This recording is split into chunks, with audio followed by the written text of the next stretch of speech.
চলছিল আমার husband divorce করতে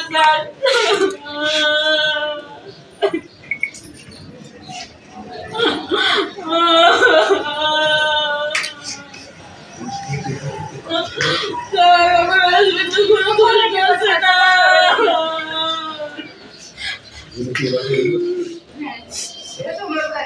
রাত্রেবেলা ওনারা আমাদেরকে ফোন দিছে বাসির যে উনি ফোন দিছে ফোন দিয়ে বলতেছে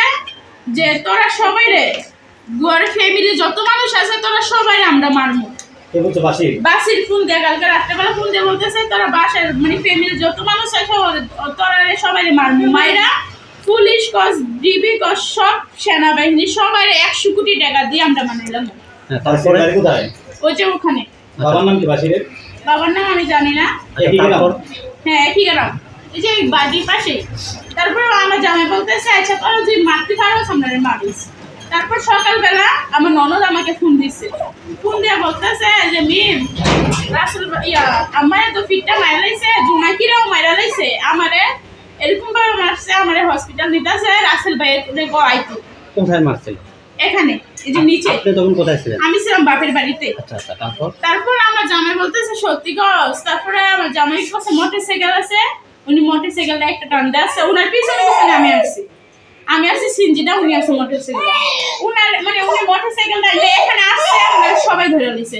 ধরে ওনার এখানে কূপ দিছে এখানে কিটা জানি খাইয়াইছে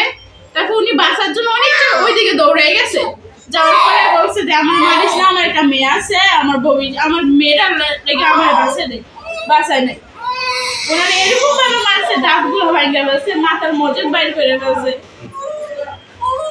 তারপর আমি আসি আমার আসার পরে আমার দৌড়াইয়া আমার ঘরে আসছে ঘরে আসার পরে আমার ঘরের মধ্যে যত কিছু আছে বাসির যে উনি নিয়ে গেছে